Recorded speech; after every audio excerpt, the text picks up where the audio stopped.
Good morning, ladies and gentlemen, boys and girls. Welcome to this Overwatch tournament between two titans. My co-host here is Joe, also known as Brew at the Desk. And today we'll be bringing you some live action here at RGB Gaming, rAge 2022. Give us some noise if you're here in the crowd. So we have two teams here. From Waterkloof High School, we have the Kloof Super Saiyans, and then from Jacaranda International we have the Imperial or JD Imperials. So we're going to be giving you some live action. Joe, what are the map lineups that we have today? So as per competitive Overwatch tradition, we'll be starting off on a control map. First up we'll have Ilios. After that we will be going over to one of the new maps on Overwatch 2, Circuit Royale. Thereafter we will be going to another new map, Colosseo. That's a push map. Then we have King's Row going up next, Esperanza, Paricio, and then we will be ending off on our best of 7 on Nepal. Best of 7, alright. Let's see what if our teams are ready. There we go. Oh, that's such a beautiful Ilios map this, eh? We have such fond memories of this map. Yeah. Many matches we've played here. Many matches lost, many matches won. Lots of play of the games. Hoping to see a lot of the good ones today. That will inspire some young viewers to also want to play these. Yeah, I'm actually very excited to see what is going to happen over on Ilios. Well, will we be seeing some Rodok hook actions? Are we going to see some Lucio boops? Yeah, lots of environmentals. Yeah, lots of environmentals. Always a big one for the environmentals on all Ilios maps. Just really good excitement. Lots to see. Lots of angles to come in from. Yeah. It looks like our players are ready. I think we'll be swapping over to the game very soon. Are you excited, Joel? I'm very excited. I'm very excited to do this. It's the first time we've done this with a live audience and live players. I'm really excited. Looking forward to what's going to happen between these two titans. See what we're going to do. Most definitely. I wonder who will be the ultimate victor of today. Being a best out of 7, it means that first to 5 wins, and it's structured so that we cannot have a draw, purely due to the fact that we start off on a control. Yeah, and we definitely will see some action on these maps. These are also relatively new maps coming together with Overwatch 2. We have some old maps like Ilios that everyone is used to playing, but we have some maps like Esperanza that is relatively new. It's been interesting to see how much the players have practiced and if their practice has paid off, and if they're actually going to manage to show us some new things about these maps, because we would consider ourselves a little bit of veterans in these maps. But let's see what these players can give us today. I'm always open to learning new things and seeing new things in these maps. Definitely. I think that purely due to the new maps that we'll be having, we'll see some interesting rollouts, hopefully, some interesting tactics. I wonder if we'll be seeing a lot of contention of high ground. I hope the teams put up a good show for us.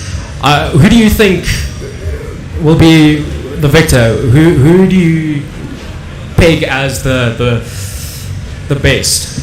Well, it's a very interesting question. I mean, both teams really have been in contact with the teams the past couple of weeks, checking in on their practice, and all of them really excited, all of them nervous as well. So I think today will come down to who has practiced the most and whose practice will be the resulting factor in all their nerves calming down. So that'll ultimately be the victor. Okay. Yeah. So we will be. It looks like there's a little bit of a hiccup there on our production side, but that's okay. It's a live event after all, and things go wrong. On that topic, please excuse me real quick. I'll be back shortly. I just quickly need to go help our production team.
we're back. Alrighty, we're ready to get this first match started. We're going to switch over soon to the start of the first match on Ilios, see what the teams have to offer. Yeah, I'm very excited for Ilios. It's always a good map to see who can play off tank in a main tank position now with Overwatch 2, where we don't have our 2 tanks anymore. We've got our 1 tank with our 2 damage characters and our 2 support characters, and it's always a good way to see if a team can play a off tank as a main tank. So that would be your D.Va, your Roadhog, your Zarya. So they're very good on Ilios. Yeah, we're going to start this first match in a couple of seconds. We're going to switch over to the view, and we're going to see if these players will they play meta like the pro matches in the leagues that we're currently seeing, or will they be playing something new, something different that we can be introduced to, perhaps a new meta that will be created here today. Yeah, well, I mean, meta has always been shaped by the contenders teams and the grassroots teams. And if there's anything more grassroots than high school, then I don't know about what's going on there. As you can see, we've got our teams here and they're busy loading in, looking over at our spawn rooms. Let's see how it's going to go. As the saying says, we will be schooled. So let's see what these schools have to offer. Show us on Ilios.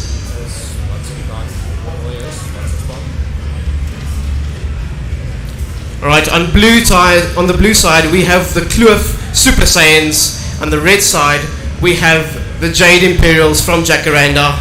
15 seconds to match starts. Let's see what they do. Yeah, I see both teams are using a Sigma, but some interesting support choices. Considering that we are playing Ilios, Lucio is very strong. So let's see how the Jade Imperials will be doing with their Lucio versus Waterkloof's Moira, as well as the Brigitte. Let's see if the stunning with Brigitte, well, she doesn't have stun anymore, but she does have a whip shot, which that has always been instrumental to getting environmentals. And I see the Super Saiyans are here with the strategy, a little bit of close combat with Frikide on the Reaper, just pushing the team back, staying right behind the tanks. So we have our Ashe also behind the tanks. It's a really interesting strategy, and to have the Ashe close quarters as well. Yeah, going up against the McCree there. It definitely is interesting that the Ashe isn't taking the high ground and contesting the point from the high ground over here to the left of the point. But it does look like Waterkloof is, in fact, taking this point and keeping control. Yeah, definitely. There was a quick roll from Waterkloof. They played together well as a team here. Jade Imperials having their tank come in here first without the team, and unfortunately losing that push ability while losing their front tank, leaving it up to basically the DPS to hold bay until Sigma can come back.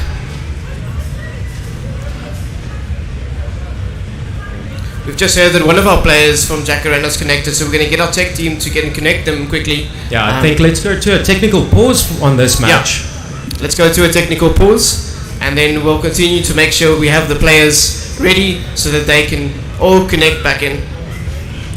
It was very interesting to see that we've had a Ramatra already, considering that it only launched on Thursday. That's going to be very interesting to see how it's going to shake up competitively against a Sigma. I don't know about you, but I've played a little bit of a Ramatra. He's very interesting. He feels a little bit underwhelming to me. His headshot damage is very, very good. But yo, what's your opinions on him? Definitely Ramatra, releasing new champs ago, have played with Ramatra a few times, and definitely some potential. What I like about Ramatra is that Ramatra has the ability to go main tank with the team, as well as solo, holding off a little bit while going alone against an enemy team, which is a really interesting strategy. But I haven't found Ramatra to be completely broken and overpowered, which is really good, I can say, from the Blizzard side in balancing Ramatra to do so. Most definitely. Blizzard has had a little bit of a history of releasing a new tank that's a little bit overpowered and a little bit broken. A great example was D.Va with the release of Overwatch 2. She was a little bit too strong, and then we had a case where Doomfist was very much underpowered. But that's now been changed up in this patch. However, we'll see how the teams do with that, considering that they haven't really had any time to practice on this patch and to practice with Ramatra. So, yeah. It's an interesting strategy. It could either surprise the opposing team because they might not have had a lot of opportunity to play against Ramata, or it could cost them the match because they themselves are not so familiar with Ramata and his abilities. Yeah, well, at the end of the day, it is a team-based shooter, and your tank is your tank after all. He's made to take your damage for you, and he's made to protect your front line and your back line.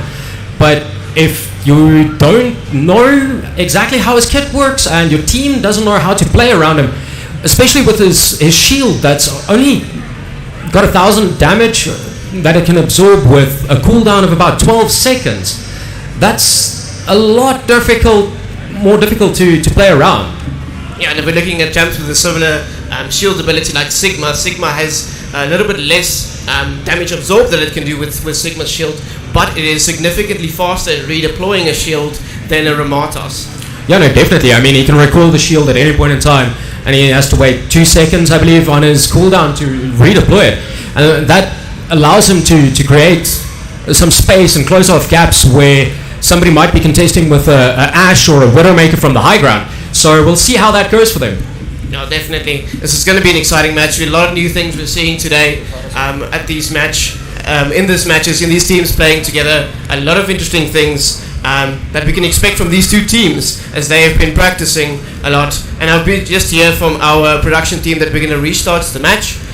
We're not going to continue from the pause. We're going to restart the match, give the teams an opportunity to perhaps rethink their strategy a little bit now they have had a small taste of what the other team has to offer. Most definitely. What was your take on the much more closer short-range focus that they had with Reaper versus a McCree, or rather a Cassidy nowadays?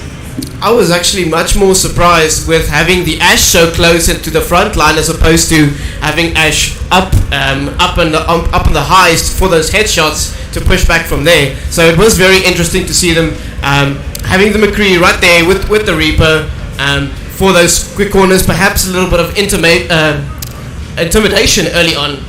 Most definitely. I mean, Reaper is a very intimidating character. His whole aesthetic and character design philosophy over by Blizzard was meant to be a very much intimidating powerhouse to keep pressure on the opponents, especially when you start getting up in their faces, using your Wraith form to come in and then using your teleport to escape out, or vice versa, where you teleport in behind them and then pick off the back line, teleport out, and yeah, that's always very interesting. I mean, he's a very good counter in that regard to your snipers, where he can, in fact, just teleport behind them. They're so focused on their scoped in angle, so they can't really see, so they definitely have to listen to what's going on. And if you don't pick up that sound, then you're going to have a bad day with the Reaper pumping a few pellets into your hitbox, your head hitbox. Yeah, definitely. I've had a couple experiences with some Reapers catching me off guard, and definitely on this map, a lot of opportunity for a Reaper to catch you from those corners, jump in, death from above, so to say. Yeah, but you've definitely also been the Reaper that has come in from behind with the death from above, and what we used to call way back in Overwatch 1 over in 2016, the Beyblade meta with the nanoed Reaper from Honor and just wiping a whole team, speed boosting him in with the Lucio. You think we'll be seeing anything like that? Do you think they might have studied up on some old school Overwatch 1 tactics now that it's a little bit more viable with Overwatch 2? I'm definitely hoping so. It would make me very proud. But before we continue, we're going to go to a short intermission to help sort out the players to get them back, just to calm the nerves a little bit. So we'll be back in a bit. Thank you very much.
Alrighty, we're back. Yeah, that was some internet connectivity issues. After all, we are dealing with load shedding still, so I assume that there are some issues with network connectivity. Maybe not here at rAge 2022, but potentially down over in the area that the ISP might be having some issues.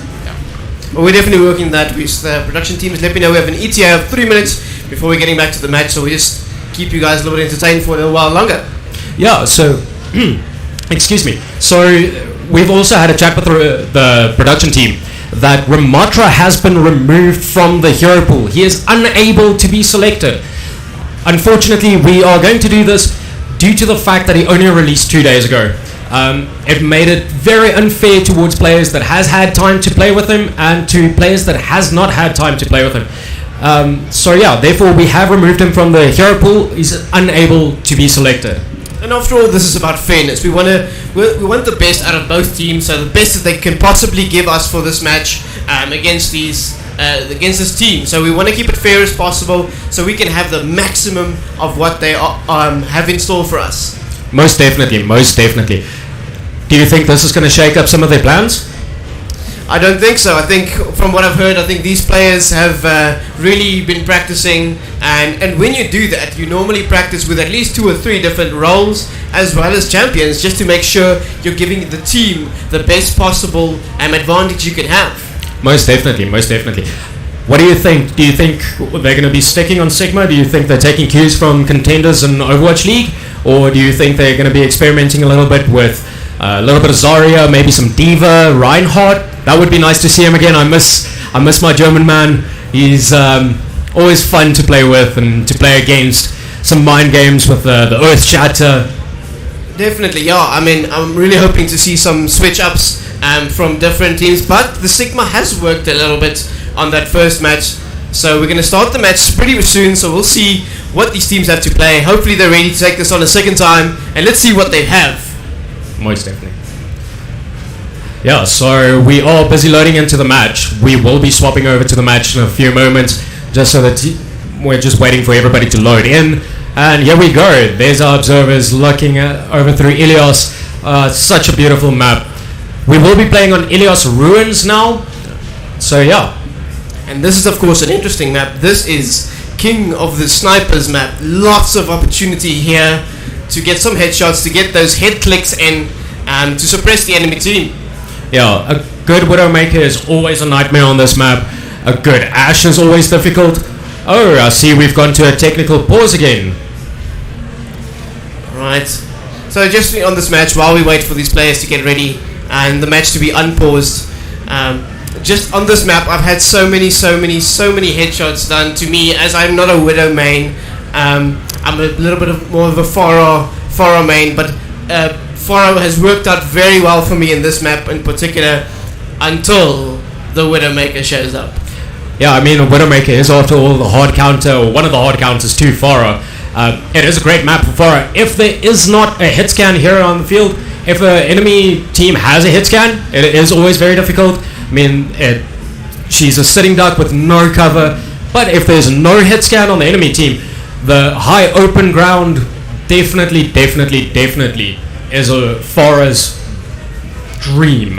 Absolutely. I mean, this map has so many vertical and horizontal angles to work from, which a Pharah was absolutely made for. So that specific Ilios map is definitely home to Pharah. Just all the angles you can come from above just make it so much more worth it and give more advantageous to your team to actually have a Pharah in there, perhaps a pharmacy, if you have a really good and comfortable Pharah. Yeah, I mean, if the Pharah is... Oh, sorry, my mic's a little bit funny today. A Pharah and a pharmacy combo is a very, very powerful combo, especially at Pharah being damage boosted by her Mercy. A Mercy hopefully doesn't have to fly around too much. She just only pockets the Pharah. Doesn't need to worry too much about her team. But that does necessitate the fact that you do choose a second main support. So you do lose your flex support, which is not always great. You don't have your Ashe, your Ana, or your Lucio necessarily to peel for the Mercy. But the Mercy does not need peeling in this case because she's always with a Pharah. So it's always an interesting combo. Let's hope that the teams practice this a little bit for us.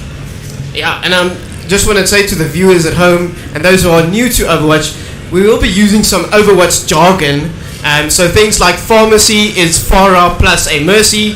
So we'll explain little things like that if we do remember. But this is high energy, high action, fast pace. So we're ready to go. Let's see what these teams have to offer. Alright, we got Waterkloof on the blue team once again, and on the red side we've got the Jade Imperials getting ready, preparing to attack in 5 seconds. Yeah, I very much like the team comps. I mean, we've got the Sigma, Reaper, Widow, Moira, and Brigitte over on Waterkloof's side, with the Sigma, Cassidy, Sombra, Zenyatta, and Lucio over on the Jade Imperials. So, yeah, that's going to be very interesting to see. Yeah, Waterkloof definitely taking the Brawly route with a little bit of opportunity. There is our first kill there from the Moira, taking out the DPS as quickly as possible.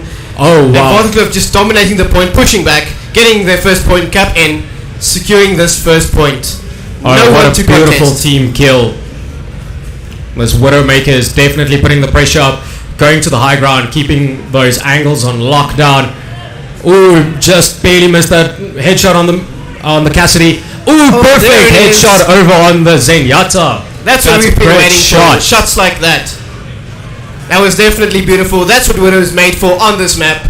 Getting into those corners, looking for those heads to just pop out. Kurugari is definitely on point here with the Widow. Knows how the role needs to be played and how this map complements that specific role. Oh, what a beautiful headshot. Getting the Sombra just going into invisibility. That is definitely not an easy feat to do. But the Zenyatta, with his right-click hold, definitely also does pose a threat to Widowmaker. If he can slip out and get the headshot, I mean, one full charge right-click hold is 250 damage, which will definitely take care of any Widowmaker, Tracer, almost any squishy character. Yeah, call me a little bit of an unpopular opinion, but I really think that Zenyatta is a better sniper on the support role than Ana is in terms of headshot potential. Well, Ana physically cannot hit headshots. They don't allow her to do headshots, but she does do 80 damage over a second and a half. So 3 body shots. I mean, I've played a few matches as Ana myself where I have been able to counter Widowmaker as Ana. But I really like this Widowmaker, keeping the high ground, keeping the pressure up on them. Reaper also in the back lines here. This Waterkloof is definitely keeping the Jade Imperials here in place, securing their spot. They're really keeping them in here. And the Jade Imperials are desperately trying to get around just to try and get the cap on the point, or at least a distraction for the rest of the team to come through together. Yeah, and I see Sigma definitely has his ultimate. So if he does pick them up with his gravitic flux, they definitely won't be able to cap. And there we go. That's the round to the Waterkloof Super Saiyans. Yes, the Kloof Super Saiyans takes round 1.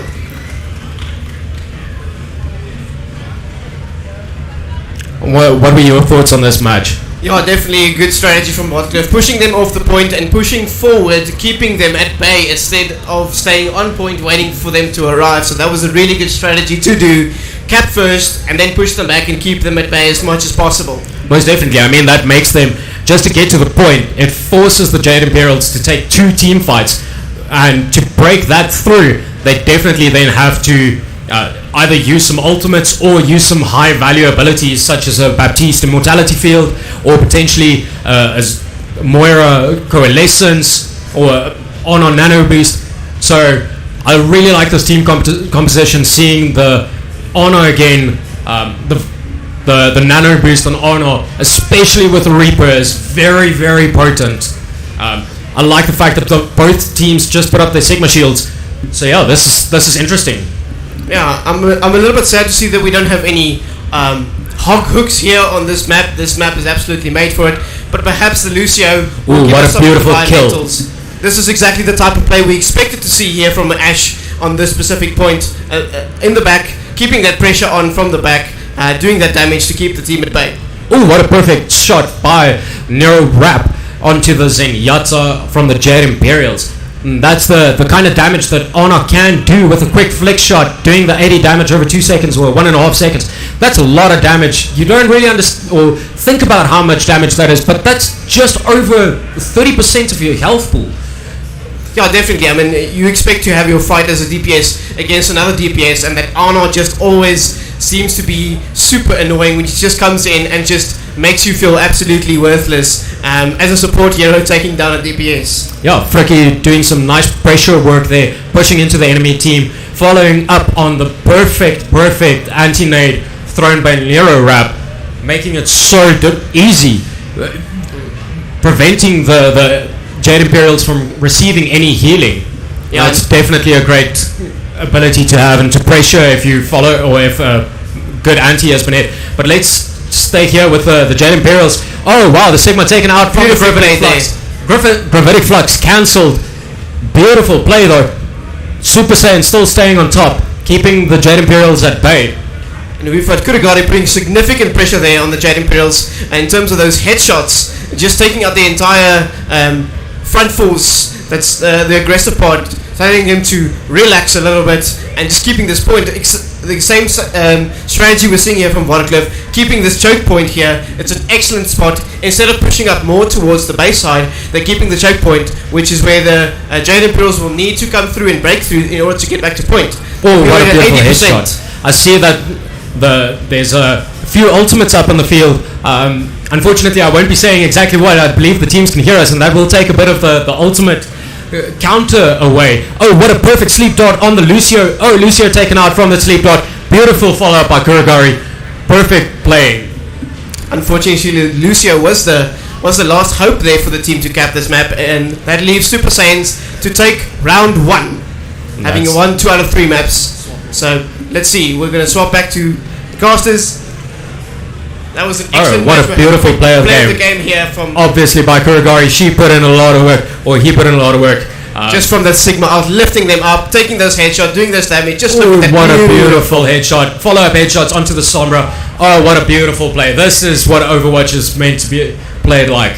Beautiful map awareness from Watercliff there as well. The Super Saiyans, really well done from the guys. Really impressive first strategy that we're seeing. Really aggressive push that they're doing, and they're keeping so tight together as a team, which you don't often see in quick play games and normal tournaments. Well, even in your lower to medium ranks over in competitive up until here by Gold 1, people don't really group up, and I was very impressed to see Watercliff staying together, working as a unit, pushing together, peeling back together. And they didn't really waste any ultimates. So yeah, that's always a great thing to see. Being disciplined in your ultimate usage, not just popping it as a panic ult. Definitely, we don't want to be trigger happy. We want to use those to give our team the best advantage and play it at the exact right moment. So we're going to go to a little bit of overview of the next match here, which is Circuit Royale.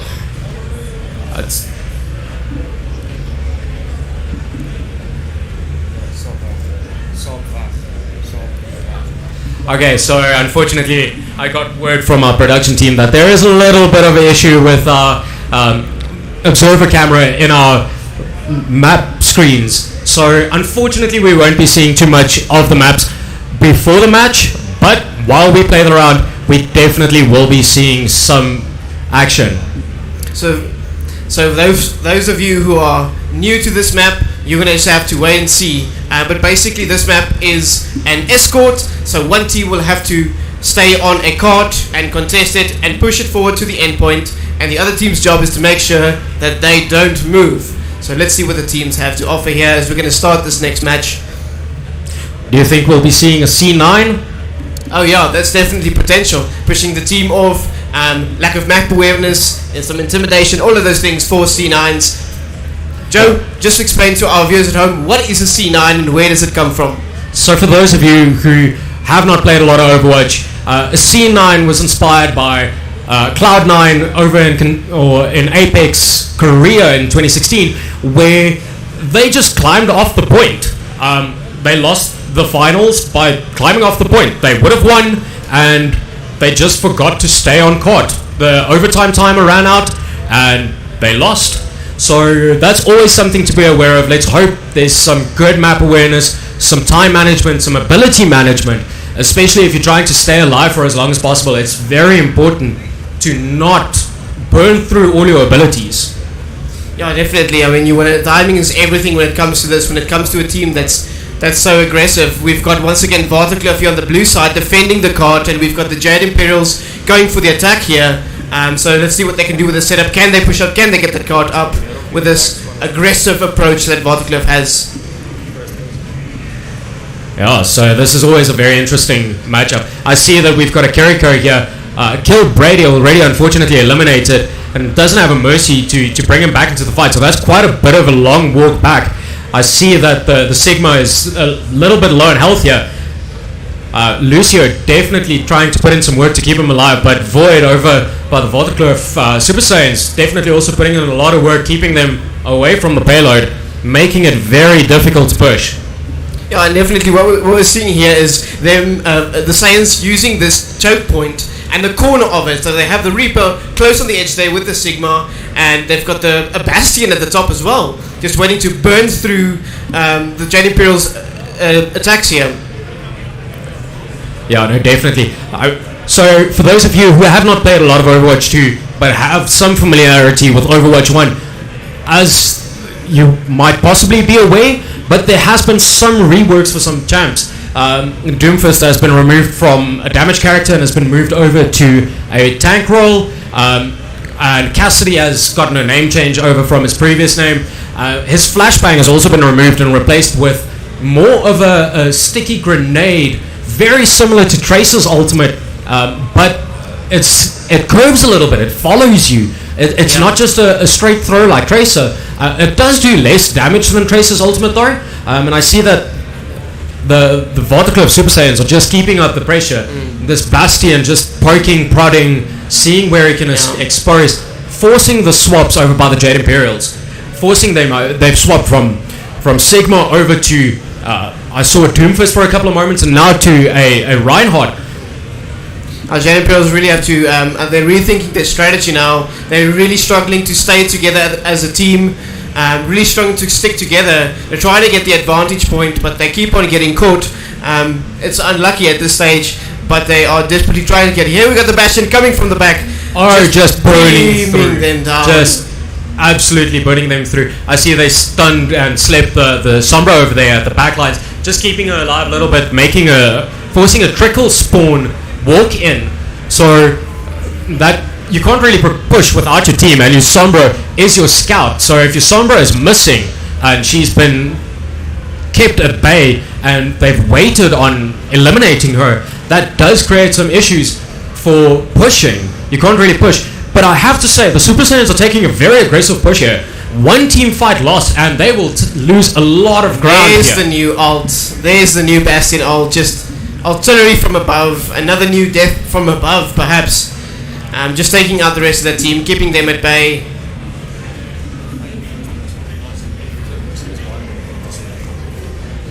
So Sigma using his kinetic grasp. For those of you who don't know, the kinetic grasp absorbs damage and converts a certain percentage. I believe it's about 40%. Correct me if I'm wrong, Shell, but I believe it's about 40% of damage conversion that he turns into over health, or shields rather, that he can utilize to just stay alive a little bit longer, keep the pressure up. Lucio burning his ultimate there. Oh, Sombra, beautiful hack, but unfortunately nobody to follow up on that hack. The beautiful group EMP. The ult was really good, but there was no one of our team there to support the Sombra here, disabling those abilities. Here we get the Ryan coming in very aggressively. Can he take this fight? Hammer down, but unfortunately he must leave the Sigma open to take him. What a gravitic flux to pick him up to protect his Kiriko by the Sigma. Void doing very, very well to protect his Kiriko there. That must have hurt. That must have hurt. Round one complete. Now we will switch over to the push side. So Vartacliffe Super Saiyans will now push the cart, and we will leave the Jade Imperials to basically defend. Yeah. Do you think the Jade Imperials will be able to hold them off for as long? I really hope so. I'm thinking that first round was really rough, so I can hope that they can definitely get a little bit of confidence back, maybe a maybe a good thumbs up there from the coach, just a little bit of motivation to get the players back on, get their confidence a little bit back up. But they really need to rethink a little bit of strategy, use those corners, and stay there. So as we're getting this match ready, we're going to see a couple of change of players here. So we've definitely got the Jade Imperials here on the defense, and we've got Waterkloof on attack. So Waterkloof just waiting there behind the doors, waiting to release their fury. Yeah, they only do have to push about 18 meters. So that's a very, very short push. As you can see, there's the checkbox which they need to get to. So Jade Imperials has their work cut out for them, most definitely. They're going to need to defend, and they cannot afford to lose a single team fight. The moment they lose a team fight, the Waterkloof Super Saiyans will just push it through. They just cannot afford it.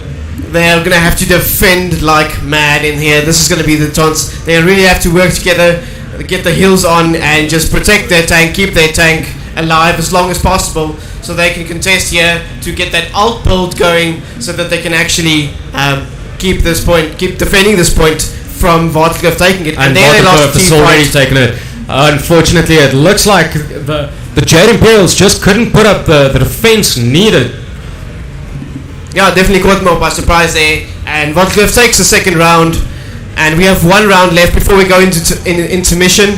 So we'll play the next map soon, and then let's look at the play of the game right here. Yeah, the next map we'll be playing a push over on Coliseum. It is a bit of a longer map overall. It has a 10-minute time limit. If for just a general overtime, that is unless somebody obviously pushes the bot, which I believe is called Bob. Bob all the way to the attacker side spawn. So I hope that we get to see a full 10-minute round. That will most definitely be interesting to see a full 10-minute round. Yeah, they have a pretty good chance to turn things around here with the push. I mean, it's not completely about the domination. It's also about those sneaky backcaps to get the Bob moving that little inch by inch. So there is potential to take it back if they're not able to do a full team fight or into open too much. Most definitely. Especially on Coliseum, there's so many back alleys that you can take, and other routes, not just through main and running it down mid. So there are routes that you can take, especially as your DPS. I mean, we've seen some in the past. We've seen some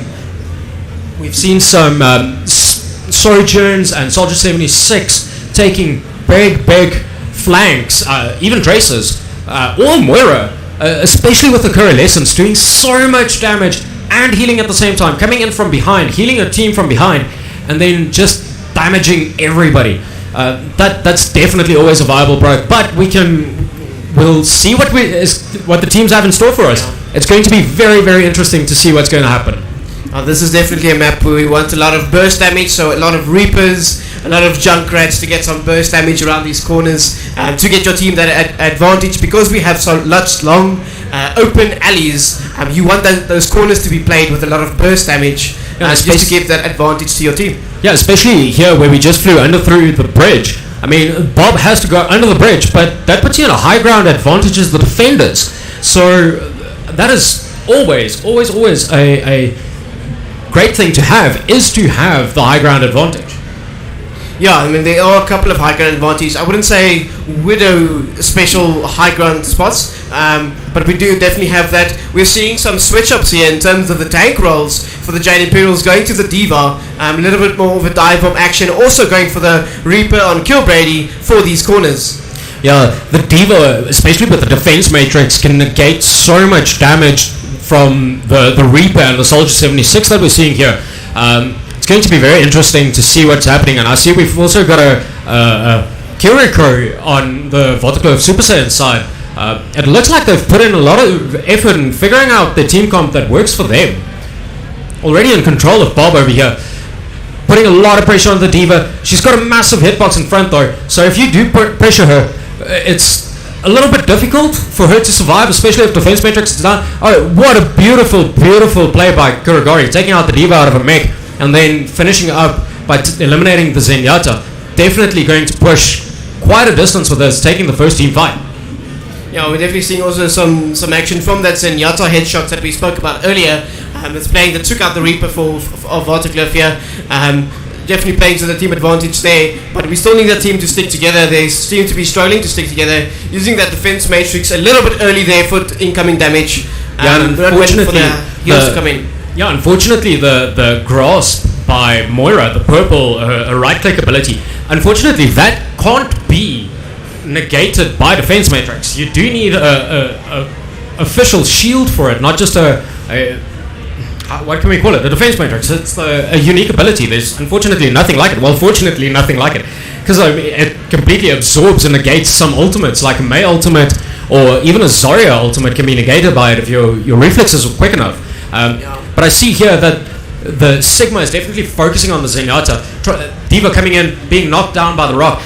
I have to say that Sigma and D.Va are very similar playstyles. D.Va a lot more aggressive with the boosters, being able to get in and out. But Sigma also being able to use his gravity grasp, which also, again, just gives him a little bit more healing or a little bit shields.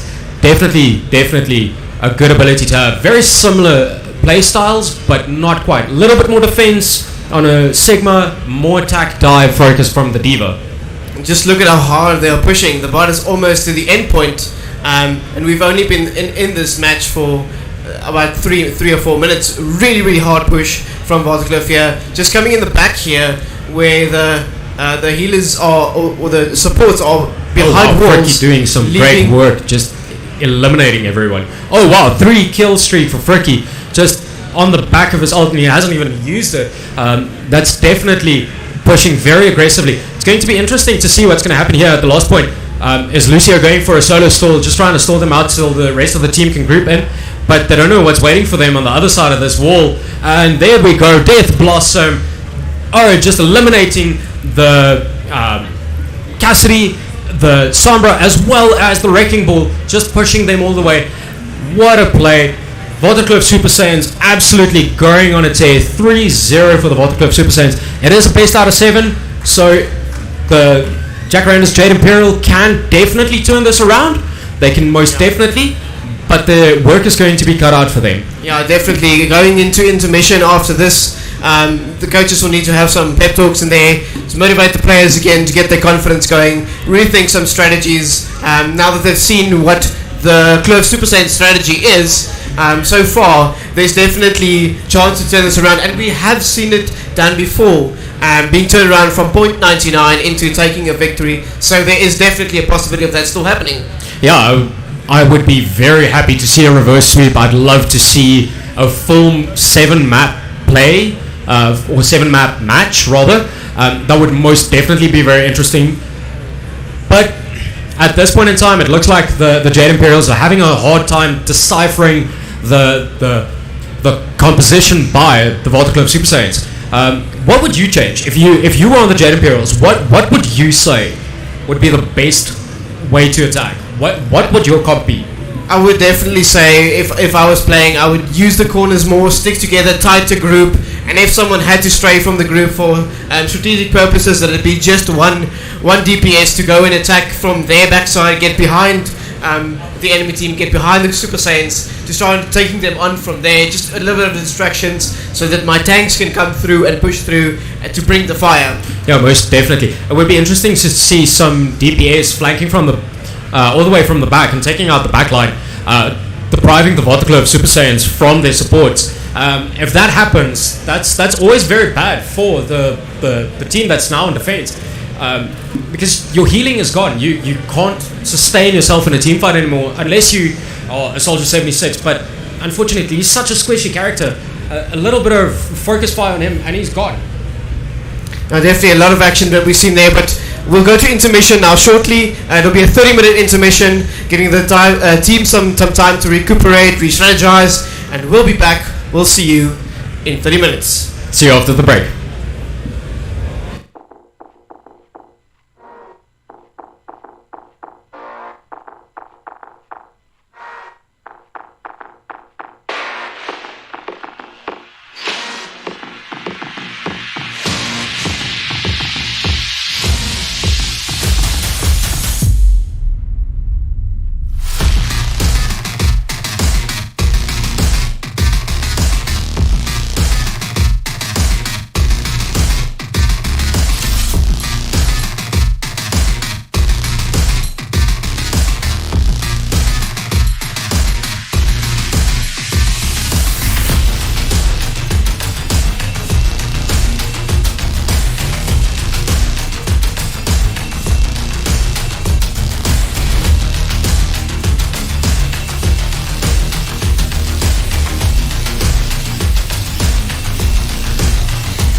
Welcome back, everybody, to the high school clash between Jacaranda and Waterkloof. Let's see how it goes. And if you see us on Twitch, YouTube, please don't forget to hit this like and subscribe, follow, all of those beautiful things.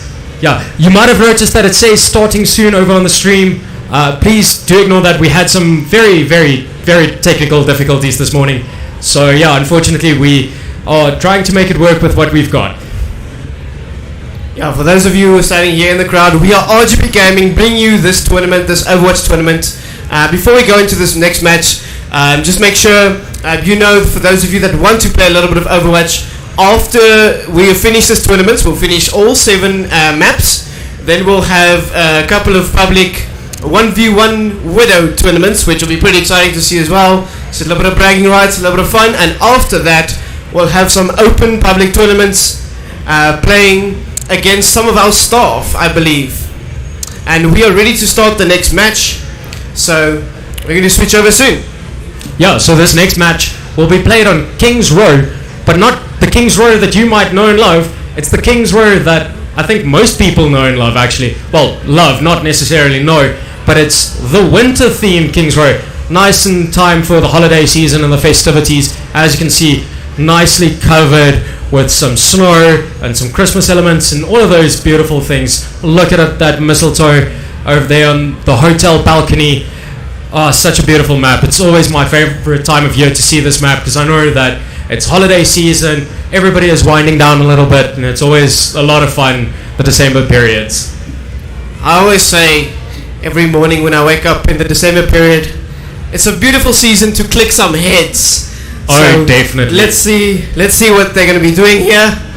Let's see at the picks. We've had a couple of swaps here on the Waterkloof team. We've switched Frikkie onto the tank role, playing the tank role, and Void has gone over to support. And on the Jacaranda, the Jade Imperial side, we've also switched Justice Sean with Mystic Psycho on DPS and tank roles to level the strategic swaps from the teams to see how we're going to play this next round. Yeah, I think it's going to be interesting seeing them swap around a little bit on both sides. And this was a decision made by the teams themselves. This wasn't made by the tournament organizers saying that swaps need to occur. This was just decided by themselves. So, let's see. Nice here on Kurugari. Spectating. Oh, beautiful, beautiful headshot on the Zenyatta. Keeping them in spawn. Oh, what a shot. Flex shot. Getting the Junker Queen. Junker Queen also a new addition to Overwatch 2. Oh, some BM over there. It's always fun to see. We've got some players lying in spawn there, waiting for their team to respawn so they can push out together. Interesting combo with this Faro here. Faro has significant advantage playing this map, but again, not when there's a Widow, such as Kurugari, who's been proven to be very, very snappy on those, clicking those heads in those tournaments, waiting them out there in the spawn, just pushing them back, keeping them at bay. Yeah, ooh, beautiful double headshot there from Kurugari on both of the supports, taking out Minty and Savage Kevin 1. Very, very beautiful shots. Both headshots, keeping them in spawn. Oh, another headshot on the Junker Queen. It's a great map. Oh, just keeping them there. Can't pressure out, can't come out. Just keeping them in spawn. This is a hybrid map, so unfortunately, even if they break out of spawn, they don't get automatic points for pushing the card. They first have to capture a point, and then the card is only pushed out after that, where after they can start pushing. Kurugari on a 5-player kill streak, just absolutely keeping the team, the opposing team, inside spawn. It seems we have a player disconnected here on the Jade Imperial side, so just for that issue, we're quickly going to switch back to us and just keep you entertained once more while we sort out that issue, just to keep it fair, to get all the teams a proper opportunity to join. Yeah, so what was your take on the Junker Queen rollout, the composition with the Junker Queen, Lucio and Zenyatta? The Junker Queen already has her own speed boost with her commanding shout, which gives her a little bit of overhealth as well. So what do you think? What do you think Lucio plays into that role? Yeah, definitely. I mean, those two combinations can definitely be a very aggressive start, especially wanting the teams to get to the point, maybe not even on attack, but just getting to the point, running past the enemy team to make sure they can get that team pushed back, a little bit of distraction to make that space open for your team, perhaps open up for the Farah to come in there and also just get some shots in, and also distract the Widow, which they had there in the first from the Waterkloof team that Widow was just pushing them back so much. If they could use that to their advantage and get that space, open up that space for their team to run, it's definitely something to be seen as a good strategy. Definitely, and with the Lucio and its speed boost, he can definitely help push his team through the choke point there, just after the bust. It's always great to push through there quickly, because if you get hold up in the choke point, you're just a sitting duck for the enemy team. However, taken how aggressively Waterkloof is holding the choke point in front of choke and not behind it, they might, if they somehow do win this team fight, they might just be able to capture the point, because Waterkloof won't be able to fall back to defend the point. So that will definitely be interesting to see how that's going to play out. Definitely, and if anything is an indication, Waterkloof keeping a choke point has been really strong this competition. So if they can just make it their mission to win one team fight there on that choke point, they can cap that point and get this one going. And we've just received the players are ready, and we're going to restart this match once again. Yeah, it's going to be very interesting to see. I very much look forward to see how Junker Queen is going to play into this role. However, she is a tiny bit of a squishy kick tank, with a base health pool of about 450, I believe. So 2 fully charged Widow headshots does take out, and she will need to burn her commanding shot. See, we're back in here. Teams up, and we just continued where we left off. Widow here still keeping a commanding lead here, or commanding the point, keeping them in spawn. And Nero Warp answering that door knock from Farah with a no thank you, just putting Farah unfortunately back into spawn.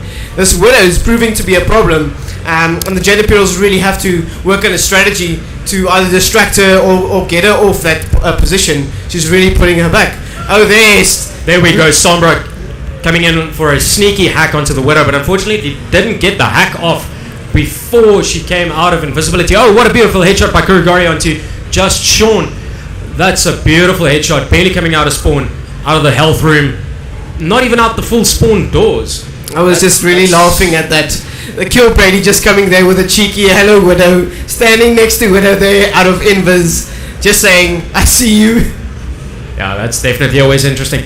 But it's going to be interesting to see what happens when this Widow pops ultimate when it comes online.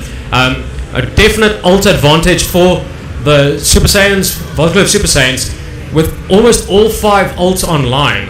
All 5 ults online, with the Jade Imperials lagging a bit behind on the ult economy, especially the Farah. Did you see if she used the ultimate? I couldn't see her using it. No, unfortunately, I also missed it. But let's see if this if the Jade Imperials can get some stage. Farah just making a little bit of ground here for the team, but Reaper just waiting for the team to get out of spawn and drop dead from above with a Death Blossom, just taking out most of the team there as they exited the spawn. And a beautiful team kill on the back of the Coalescence and the Death Blossom from Reaper, just keeping them not burning too many ults, because it is dangerous to burn all of your ults. If you burn all of them, you're going to have a bad time taking the next team fight if the opponent team does get the ultimates online. It's going to be interesting to see what's going to happen here with these ults that have come online. So unlike Overwatch 1, if you do a hero swap, you don't lose your full ultimate charge. It resets to 30% if you were over 30%. So that does make swaps more viable. However, the problem with that is if you were at 99% and you swap, you just set yourself back all the way to 30%. So that is an unfortunate part of it. Oh wow, BM keeping them literally against the spawn doors. Junker Queen popping her ult there. That was unfortunately a little bit of a full hold there.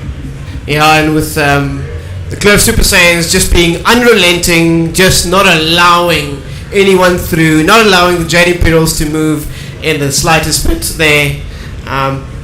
It must be pretty frustrating, and we're hoping that this round they can do something to get them to push back a little bit more.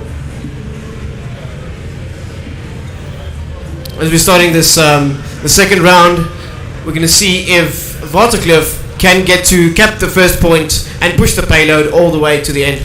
Yeah, well, they don't even need to push it all the way. They just need to cap the first third of the point, and that's an automatic win. No, that's correct. Yeah, so they just need to cap the point on the first and in front of Hotel just capture the point there, and they will take this match and round 4 as well. Yeah, our observer taking us a little bit through the map over here. Looks beautiful. Such a beautiful map, especially in the northern hemisphere winter time. It's always fun to see with all the holiday decorations and the festivities. Yeah, it's definitely a beautifully created map. It adds to that festive season. Just for those of you who have, like myself, who haven't quite fully realized it is December and almost Christmas, it is a nice reminder to just tell us that it is in fact almost Christmas. Very aggressive push here from the Kloof Super Saiyans. Sneaky Sombra at the back. Let's see if she can get a hack off. She's trying to go for the Kiriko, but Kloof Super Saiyans just absolutely push through that choke, take the first point, and that's going to be the Kloof Super Saiyans for the win. Taking round 4. Congratulations. Yeah, that was definitely a quick one on the attack there from Waterkloof. Really impressive to see their strategy coming in play here. Once again, play the game. Kurigari, as usual. So you might be wondering why this is a based out of 7 and we'll be continuing to the next maps. So we will be completing all 7 maps. However, with this, the winner will still be decided in a best out of 7 format. We will be playing the final couple of maps as friendlies. They will not affect whether or not who wins. The winner has already been decided, and so yeah, definitely. This is, like you said, it is a showcase today to showcase a little bit of what these teams are capable of, showcase the maps, showcase a little bit of Overwatch here in the spirit of the festive season. We are playing a little bit more, like Joe said, we're playing to all 7 matches. Yeah, and for those of you in the crowd and online, please give us a shout if you're supporting the Waterkloof Super Saiyans. There we go. And give us a shout if you are supporting the Jack Randa Jade Imperials. Give us a round of applause. There we go. Always nice to hear the crowd. It's very interesting to have a live crowd. It's definitely very nice to have that interaction, to see coaches and parents also support their sons that are playing, and the players that are playing, and seeing all the effort that went into it and the rewards into that. Yeah, no, definitely. It's always nice to see parents and coaches involved in grassroots esports. Like Charles said, this is a very, very great opportunity to come in on the grassroots floor and just learn how esports works. Alright, here, going on to the 5th match here. And this is going to be another push over on Esperanza. It's a great map, also one of Overwatch 2's new maps. Well, new for Overwatch, but not new for Overwatch 2 because it came out with Overwatch 2, but it's a great, great map.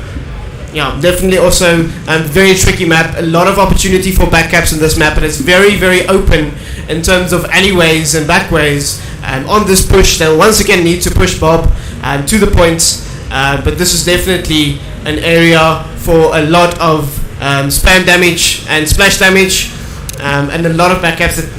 Map awareness is absolutely crucial here. Most definitely. And looking over here at Bob and the route that Bob needs to take to get to the opposing team's spawn site, and here's the first capture point. It's always interesting to see how players do go around. Do they stick on the predetermined track that Bob has to follow, or do some of them flank off, split off, and go take it from another side? And as you can see, we are 1 second away and the gates have opened. Bot needs to be escorted, and we will take it from there. Let's see how this plays out. Yeah, interesting strategy here. Playing in Junker Queen here, having Farah here on the attack. At first, it seems we're still waiting for one player from the Jade Imperials that's struggling to reconnect there. We might need a pause. Yes, there we have paused again, just to get Kill Brady connected once again, and then we will continue the match. Yeah, unfortunately, there are some issues with the live event and with load shedding and all of those things.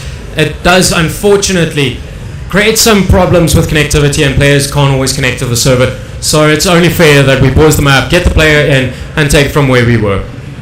Yeah, definitely. I really hope the players are having fun. That is what today's tournament is about. Yes, there are winners, but also it's about having fun today and just experiencing what esports has to offer, the spirit of esports, and what esports is all about. Most definitely. So, did you see any of the compositions that the teams had there? Well, it was very, very similar to what we saw on King's Row, at least on the Jade Imperial side that I saw. Very similar in terms of the Zenyatta and Lucio combo. And then we've had Junkie Queen once again tank. Junkie Queen is actually very strong on Esperanza. It's definitely a map that complements her playing style around the corners, where she doesn't need as much of a shield in front, but there are a lot of corners and alleyways that play towards Junkie Queen's advantage. Yeah, and especially with the ultimate. I mean, it's essentially a nano or anti-nade that's being thrown, but she dives through a whole team, winds up at the back line, and she does some damage over time with the bleeding effect. That is always a very difficult thing to try and defend against. You're going to need a Kiriko or maybe a Baptiste, but Kiriko with the Cleansing Suzu will definitely be able to take off that bleeding effect and the anti-nade effect, or the anti-heal effect rather, let's call it that. But it's always very interesting, but you can also use your Baptiste to try and keep your players alive with your Immortality field. What would you suggest? What would you think would be the most apt solution? I'm a big fan of playing strategically, but not in terms of abilities, more in terms of actual champion selection. So against a Junkie Queen in a map like this, I would perhaps go Doomfist, as it has a significant advantage of pushing Junkie Queen back into her team and away from your team in a situation like that. Most definitely. I mean, Doomfist will push her back to her speed, her team rather, and Doomfist being able to keep her back means that she can't use her up-close brawl playstyle that she needs. I mean, her scattergun is a very, very close-range weapon. She also has her abilities that, with the sword as well as her knife, that all depends on her being close to the enemy team. Yeah, definitely, and I'm also seeing some interesting strategy here from the Jade Pro side with the Farah capping on that high grounds, because this map also has some high grounds around the cap points, which is definitely an advantage to a Farah or maybe even a Hanzo. A really good positioning there, and it's interesting to see that from Jacarena's side and the Jade Imperials. Did you have a look at the Vartaclit side and the Saiyans? What was their composition and what their strategy is to this map? It's going to be interesting. I saw the Diva again. The Diva is also a very good counter against the Farah. Purely that she can boost all the way up into the skybox, keep Farah away, nullify any of her incoming rockets with her defense matrix. So that's going to be very interesting to see if they do that, or if Kurogari is going to carry them again with his Widowmaker and just keep on popping the Farah out the sky.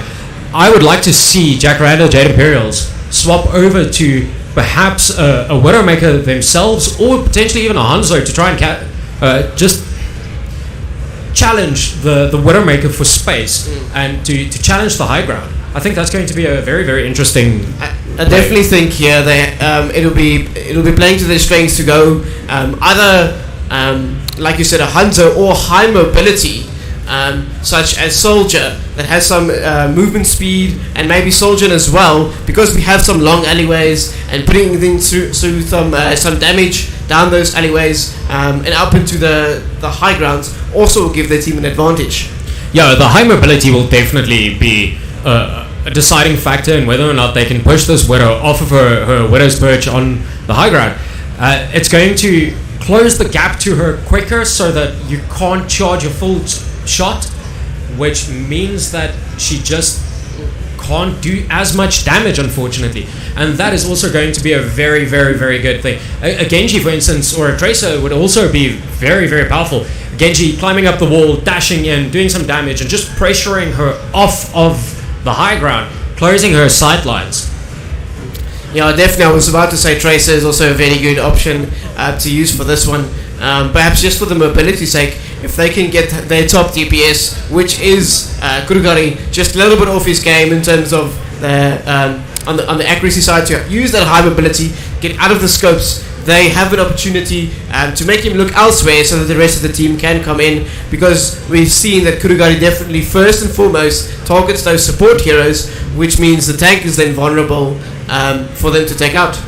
Most definitely. Another solution would be a dive comp, but I don't know if these teams have practiced dive comp. Dive comp hasn't been so prevalent in Overwatch 2 as it was in Overwatch 1 when it was around, so that would be a solution for them. Dive the Widow, Winston, dive in, pressure her off, just keep her off. Maybe put a bubble over her so that she just can't damage them.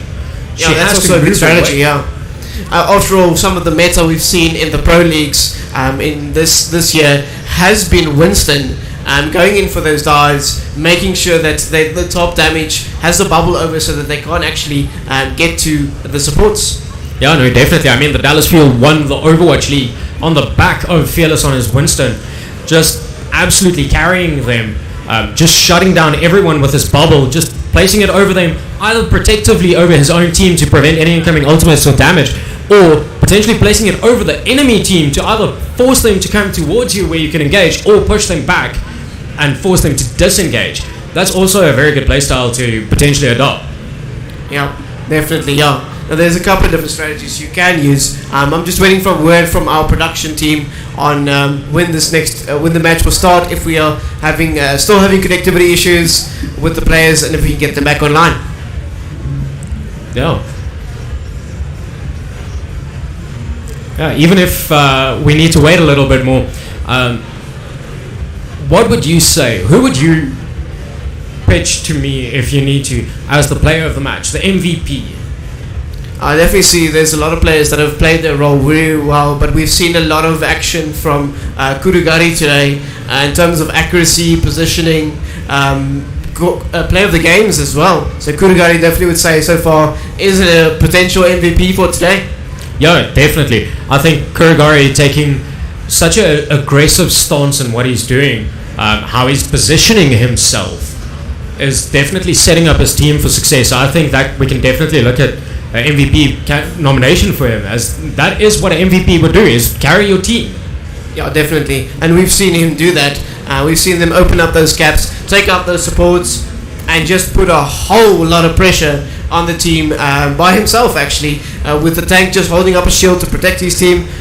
His positioning has enabled him to get into those spots where he can push back the enemy team, just clicking heads like we love to do, love to see, giving him that play of the games. Whether it was as a Reaper role or as an Ashe or Widowmaker role, he's done really, really well. Yeah, he's definitely done very, very well. But I have to say, Void, when he was playing Sigma, was also very good, keeping those barriers up, making sure that damage don't come into his team, just keeping the damage off, using his rock ability to just keep them at bay, stun, and then everybody focus fires whoever just got stunned. And that's also very, very important, especially if you've got a Lucio trying to come in to stall out the point, hitting your rock and just shutting down the enemy stalling potential. That's very important. Yeah, definitely. We've seen a couple of potential players besides Kurugari, not just from Void, but we've also seen some players from, I think it was King Catfish on the Arna, that was also had some really, really excellent players. Just hit a few nice sleep darts. Yes, definitely. Those are always some good action to see, and it's always pleasing to see those sleep dart hit. Unless it hits you, then it's quite a bother to feel. It stinks. Yeah, no, that's always not fun to be slept for a good 5 seconds and not feel like you're of any value. Having an honor over you, just greeting you the whole time, spamming hello, spamming thank you, and then a Widowmaker just popping ahead. That's not fun. But it's fun to land those shots. It's fun to be the guy standing over you, spamming hello. So yeah. Yeah, definitely a good combo there we've seen from the team. A lot of good communication, and even though we can't hear them communicating, you can definitely see it in the way that they play together as a team, that their communication is really good. They have a lot of map awareness, they call those shots out, and they play really well together as a result of their communication. Yeah, and something that I've noticed while we were watching the matches, the Voltacliff Super Saiyans really do use the ping system, which was also introduced now in Overwatch 2. They really do use it to show where the enemy is, where they might be hiding, where they were seen last, and also where to fall back to if they do need to retreat for some reason, or where to push towards if they do need to push. Just saying for my production team, I think we're going to go to a short 5-minute intermission, just to go to help sort out some of the other players that are struggling with these connection issues. So we will be going to a short 5-minute intermission. We'll see you soon.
And we are back. Alright, we're ready to start this next round. We're going to switch over to the map start soon, and then we're going to have this round run off in Esperanza. We'll see what the compositions look like and what the strategies are here. It's definitely going to be interesting. I like Esperanza. It's always a nice map to play. A little bit of tilting to start losing a little bit, but we've also seen teams who start tilting and then pulling it back. And here we go. You know, Such a beautiful map. It is well created. It has a lot of sniper spots, a lot of high grounds, a lot of alleyways, like we said, and we're just excited to see what's going to happen here. What the strategies are going to play. They're going to go straight through the halls. They're going to use those back caps, so we're going to see a Reaper using these back alleys to do what he does best. Most definitely, especially if that Reaper does have his ult online. You do want it to not come from a back alley and just absolutely use Death Blossom and just demolish your whole team. I really like the composition that we're seeing here. We've got a Winston, Hanzo, along with a Junkrat, Moira, and Kiriko versus a Junker Queen, Soldier 76, Baptiste, Echo, and a Lucio. It's a very interesting combo. Yes, this is definitely an interesting combo here. Seeing these players moving a little bit to control these high grounds, especially on the Jade Imperial teams. They especially with the Soldier.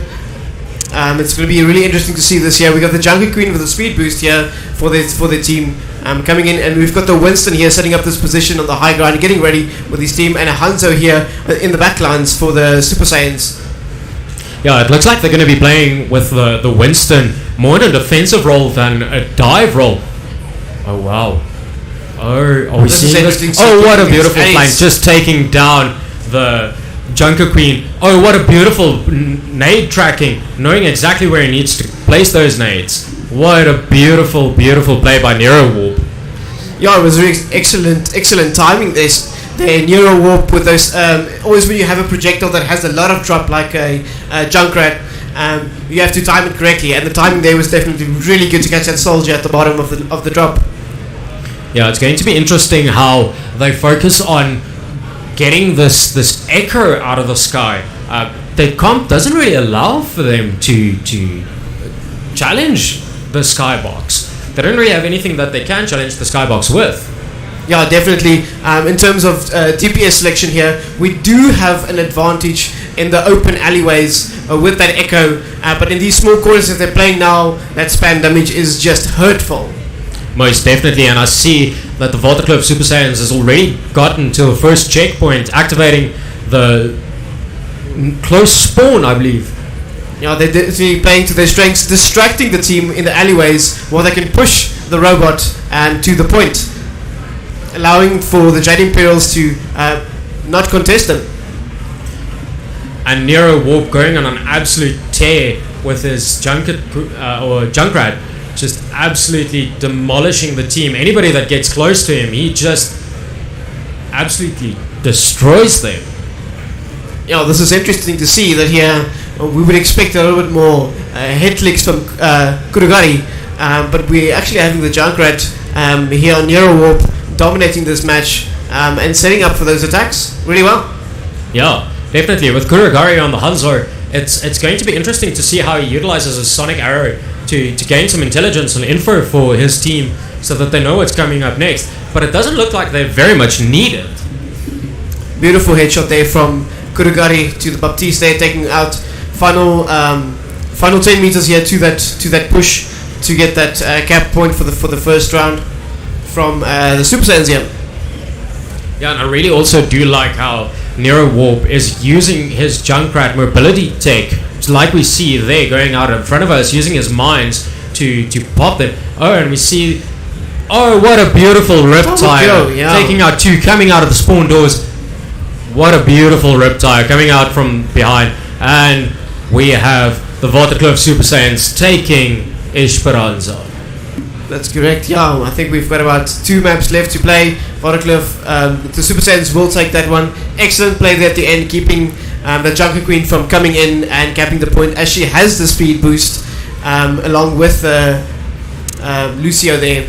But an excellent game, played very well here by Nero Warp with player of the match here. Yeah, that's definitely earned. He did very well there, carrying his team. It looked like he was taking a little bit of the weight off Kurugari's back, just carrying the team there, pumping out solid damage numbers. Just whenever you see somebody, left click, shift, right click, boom, elimination. There you go. Team unfortunately just can't stand up to that amount of burst damage coming in. Yeah, and there's also a little bit of mobility there on the Junkrat in a axis that you don't normally expect for players to play in, where we would normally expect players to go left and right in terms of mobility, and we prepare for that, where Junker goes straight up, and before you know he's there, you got hit in the head. So yeah, it was definitely an annoying opponent to have in terms of DPS there for Nero. Yeah, especially if he uses his double mine jump. I mean, that can put you quite a distance away from where you were a couple of moments ago. That can completely catch the team off guard and just provide no way of resisting the oncoming onslaught. Yeah, we're definitely preparing for the next round here. Exciting to see the combo that we're going to play in the next map, and seeing what the players will do here, and if they can if the Jade Imperials can get back on this one and claim a little bit of bragging rights for themselves here on this one. Yeah, no, definitely. It's going to be very interesting. We will be going into match 6 shortly, and we will be seeing how that goes. Yeah, we're just getting some players logged in again, making sure everyone's right. Potential role swaps here that we could also see, so we'll just confirm that for you in a moment. Yeah, we will be going to a short intermission again while we load the players into the new map. We will be back in about 5 minutes or so. Yeah. See you guys in 5 minutes.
And we are back once again, getting our players into the map.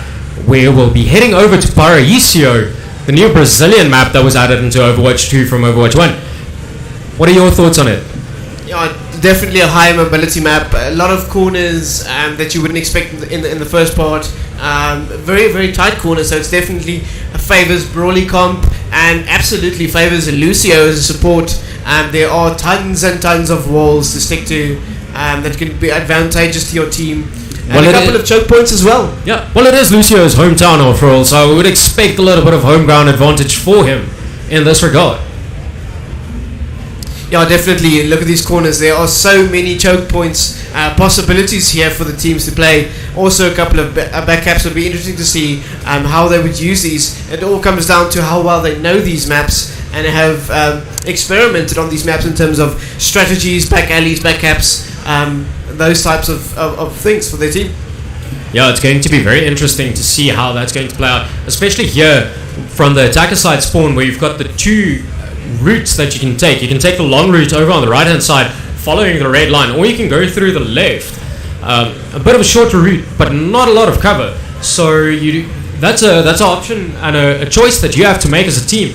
Which route are you going to take to try and attack from? Because if you attack from the left hand side without the cover, you expose yourself to the high ground on the bridge. If you take the right hand side, you don't expose yourself to the cover, but it's a lot further to push through.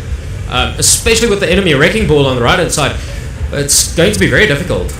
Yeah, and we're getting some interesting combos that we're seeing here from the Super Saiyans with Fricky on wrecking ball, some high mobility, possibly using it as a distraction, just to get the team, to get them off their game a little bit. But we do see some Junkie Queen pushing forward here, playing these corners very well. Yeah, unfortunately, the Lucio was caught in a trap there by the Junkrat and just instantly got deleted from the server. Yeah, and Kurugari just using Reaper as he should be using him, and by coming in from behind and just putting a lot of pellets in there, getting that damage done to take out the team from behind. Yeah, no, definitely. That's going to be very interesting to see how that's going to play out. Junker Queen barely staying alive there. At least she doesn't die and go into a respawn timer. That would have taken 10 seconds off the clock just before she can walk out the front door again. Yeah, definitely, and we're seeing the Jade Imperials split again here with their team, really holding up in the base there instead of going together. I wonder if they want to try and split the two routes to get together, but now it's a little bit too late for that, as the Super Saiyans are all in front of the spawn, just being unrelenting, conquesting them in their spawn, and contesting them rather, just keeping them back there. But here's some aggression we see here from the Junkie Queen, pushing back Nero Warp here. And Nero Warp being eliminated by the Sombra. What a play. Oh, and Wrecking Ball. It looks like the Jade Imperials definitely taking this team fight for the win. Putting up a lot of pressure onto them. It's going to be very interesting to see what happens. Yeah, it's good to see that they have woken up a little bit, got a little bit more fierce and aggressive here on this push. Definitely getting some kills in, getting some plays and strategies to actually work together. Yeah, unfortunately it looked like they were winning the team fight. Next moment they lost it. Unfortunately, that was the Void over on the Kiriko, just doing so much work with those headshots, just landing a headshot after headshot. Beautiful. Yeah, unfortunately, we had Justice Shawn trying to push a little bit of sneaky backcap, even just as a distraction for her team, for his team, just to get them a little bit forward. But that Wrecking Ball or Hamster is just unrelenting and just keeping a focus on her, along with that Reaper by Kurugari, just keeping that pressure on, making sure that they can delete them before they even get close. Yeah, unfortunately Mystic Psycho using her ult, getting some value from it, getting the whole team, but unfortunately nobody to help follow up, and that was instantly negated, like I said earlier, by the Kiriko, just using her cleansing Suzu, negating the bleed over time effect as well as the anti-heal effect. Yeah, I'm going to see if Hamster is going to use his ult to block off this choke point for the enemy team to push through. There we have another Death Blossom, taking a triple kill there. That's a typical Kurugari that we've seen there, with that Death Blossom kills perfectly timed and set up. Definitely. I was caught them inside this little alleyway with a or a little cover. Not a lot that you can do around that. Unfortunately, if you don't have a sleep dart or something like that to take care of him while he's ulting, or maybe even a D.Va to absorb some of that incoming damage. And Frikkie just absolutely following up on his mines to keep them pushing back. Following up, killing Savage Kevin on the Lucio, not even giving him moments of reprieve to absolutely just demolish them. Yeah, definitely keeping them in spawn. They're keeping them back from using that corner as they planned with the Jungle Queen. Obviously, he knew that if he had placed those mines strategic like that, it would buy them some time. As we saw now, taking the round one, buying his team some time to keep the Jade Imperials in base. Yeah, so the Waterkloof Super Saiyans will be now on the attacking side. So due to this being a hybrid map, like we saw on King's Row, they will only need to get the first tick on the point to win this map. The work's going to be cut out for the Jade Imperials to just keep them away from point. The longer they can keep them away from point, the better. But if we see what happened in King's Row, where the Waterkloof Super Saiyans just absolutely crush them and just roll all over, that's going to be very difficult to defend against that kind of behavior. And it's also a shame because as it turns out, we don't see the full maps because we only get to the first point, unfortunately, on these hybrid maps. And we'd love to see the full maps, especially for those who are not familiar with Overwatch. They are just so beautiful and well created.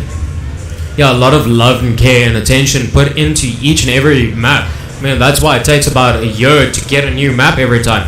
The development team has to put in so much effort, and they use real life references for this.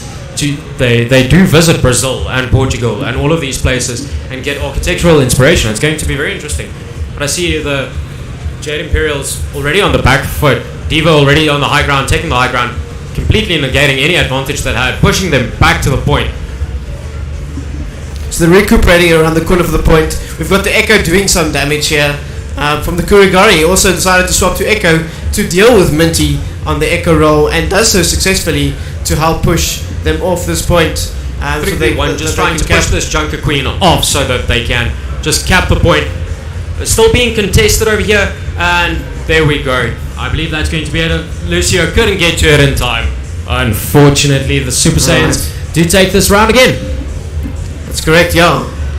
And it's sad that we don't see the full maps, but it is really good to see what the Kloof team Super Saiyan has to offer. And once again, we've got a Kurigari player of the game here, probably with a triple kill, beautifully set up here, just pushing them into that corner and pushing those pellets. Yeah, that was a very interesting match to see how the D.Va just instantly took the high ground command there and just absolutely stayed in control. Yeah, definitely some good strategy using there by the Kloof team as well, using those corners and those choke points to their advantage, where as best they can, moving around, communicating with the team to make sure where to push the team back to the Jade Imperials, and to make sure that they can keep dominating.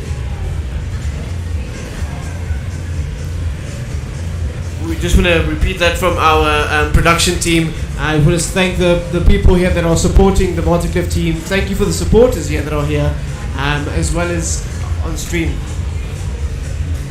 I just want to thank the supporters that are on Twitch as well as the ones that are here. It's always better to have the supporters here, supporting their teams, cheering for them, keeping them motivated as they are seeing them supported here. So we just want to thank all of you for that. And we are ready up for the next match. Yeah, definitely. Thank you all on Twitch and on YouTube, everywhere we were live streaming. Thank you so much for the engagement. Please chat to us, let us know who you are supporting, all of those things. And don't forget to like, comment, subscribe, give us a follow over on Twitch, and yeah, we'd love to bring you some more of these contents in the future, the next year. Before we go to this last map, I believe is Nepal is a control point. We'd really like you to like and subscribe so we can give you more of these content next year. Let us know what you think of these tournaments. For those of you who've watched the Minecraft versus the Overwatch tournaments, Overwatch is very high speed, very high action, but it is definitely entertaining. So let us know what you think on Twitch as well before we get into this next round. Yeah, so we will be playing the next map over on Nepal, which is one of the homes of the characters Zenyatta as well as Genji that I see near Warp on the Waterkloof side. It's going to be interesting. So it's going to be, as usual, a control to end off on, so that we have a base 2 out of 3. It's going to be very interesting to see the strategies on this again. Yeah, definitely. This is a very brawly map in terms of the point. So in terms of brawliness, we've actually got a severe advantage on the Jade Imperial side, but Kurigari has chosen the very naughty turret cannons here. So he's going to use those turrets to set up on the point to make sure that everyone goes in there has to deal with those first before they actually deal with any other player. Yeah, these Symmetra turrets really do a lot of damage. Back in the early days of Overwatch 1, we used to call it the car wash, because it looked like you go through a car wash with the amount of turrets that you could set up, and it just deleted you as you came out of spawn. But Minty on the Jade Imperials contesting point, doing very well here, trying to take the point. Now some great action we've seen there. Oh, Kurigari just deleting whoever was standing on that platform. 2 headshots from those arrows. Those are something you do not see coming from a hunter. You never see the arrow coming. No, unfortunately not. It's just due to the way the projectile is shaped. Even though it takes some time to get through, it does. Its shape lends it some invisibility factor. It's not like a Junkrat nade that you can see and avoid, or a Zarya nade, which is interesting. I really like Nero Warp over here on the Genji. It's very interesting to see him play on the Genji on this map. This is generally a map that's dictated due to the fact that the point is on such a small room, dictated by Maze and Reapers, a very brawly comp. But the Genji is doing a lot of work in just keeping them at bay, and Kurigari keeping them away from spawn even, or from the point even, just keeping them on the left side, trying to prevent them. Immortality Field coming out there from the Baptiste, trying to keep himself alive. Did its work. Josh Sean staying alive, barely, but the Genji just pushing up, trying to get the Sombra as well as the Junker Queen, barely missing the Sombra and the Junker Queen. I do see his ultimates online. I wonder what's going to happen with this. Oh, definitely doing a good job there on the Genji, splitting the team to make them a little bit more vulnerable here in terms of pushing, keeping them back. But we have quite a lot of split over the entire map here. The mobility shield coming in there from Baptiste, and the Genji ult here just taking out player after player by being boosted by the Kurika ult there just for some mobility speed, just really dominating them. They're slicing through them. Yeah, as well as the cooldown refresh. Even if you don't get the dash kill for the dash reset like you would normally do, you can get the cooldown back online quicker purely due to the Kiriko ult. That's going to be very interesting and a very powerful combination. I also see here that Kurigari is setting himself up for a beautiful Dragon Strike, but that's going to be very interesting as well.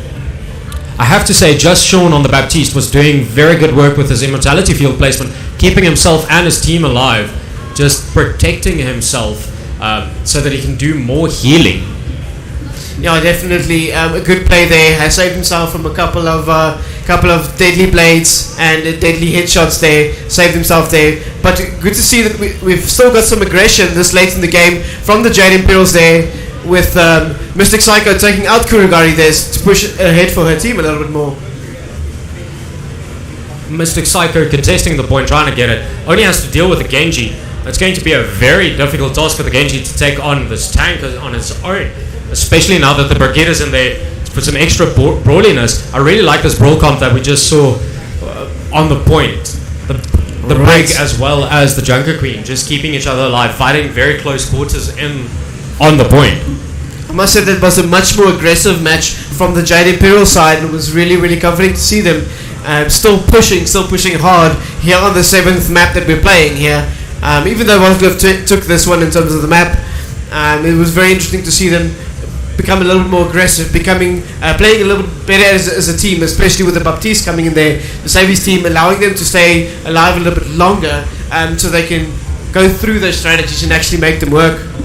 Yeah, and Mystic Psycho on the Junker Queen, also just pushing forward, keeping on pushing forward, trying to claim space and push Friki and Kurigari and the Super Saiyans just backwards. That's going to make it very difficult for them overall to contest anything if there's a Junker Queen with the axe in your face. Yeah, definitely. That isn't a Junker Queen, even though she doesn't have the most health, is very intimidating, strong as she runs straight at you. And in the backlines of the team, as we're seeing here, them just playing through and just running through the enemy team. But we still got the Junker Queen near warp there, taking out some time. Oh, this is what you don't want, to have a flying champ with a hit scan like Soldier here, just following through them.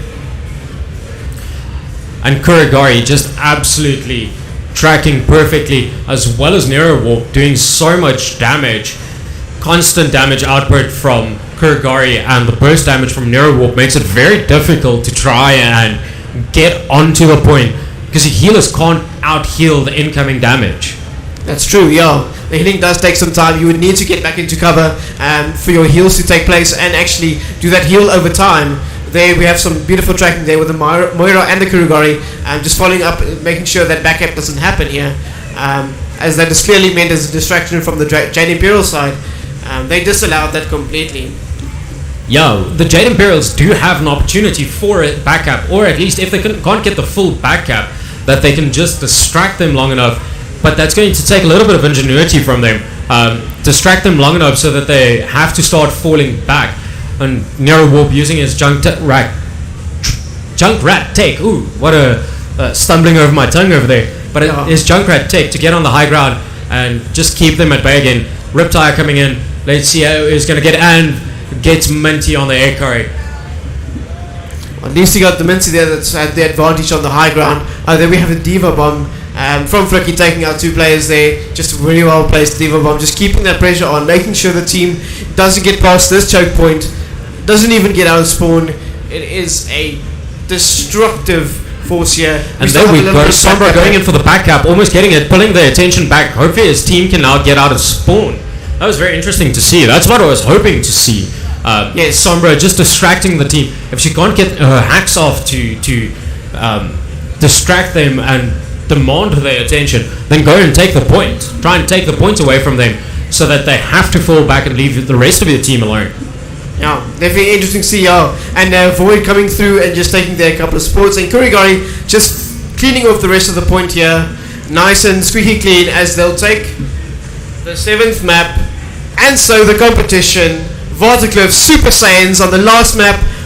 It is done. They have taken this tournament. Congratulations to the Varticliff Super Saiyans. And how you have it, last play of the game here. Nero Warp just showing us some beautiful action here with his Nano.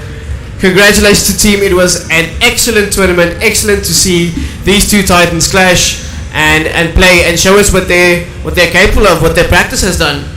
Yeah, that was very, very interesting to see how Varticliff pulled it off. It was a very great game. I really enjoyed spectating. Saw some interesting things. I'd like to see these teams play again in the future. I'd like to see how the teams progress and play styles change and all of those things. It'll be very interesting to see that. Yeah, definitely. And if there are some other schools watching and you think you can take the Cliff Super Saiyans, please do contact some of our staff here at RGB Gaming and sign up for these tournaments. It's a whole lot of fun and entertainment. We've got quite a crowd here, quite a lot of people here. Everyone had fun. It's just a whole lot of action and fun. And unfortunately, we're going to go to the prize giving now, which I don't think is going to be on the live stream. Just to congratulate the teams. After that, we will have a couple of 1v1 tournaments here at rAge 2022. So we won't be on stream, but we will still be having some action here, entertaining the crowd and having a whole lot of fun. Yeah, and if you're at rAge, please stick around. We will be running a few Widow 1v1s as well as some open tournaments later today. If you aren't at rAge, please make your way down, especially come visit here at the RGB stand, come participate in the Widow 1v1s as well as the open tournaments. It would be great to see your faces over here. It was definitely fun here casting with my co-caster Joe here. A lot of action, a lot of fun. Thank you for everyone at home, everyone on Twitch supporting us and looking. It was a lot of fun. Thank you very much. Thank you very much. Have a great day. All right.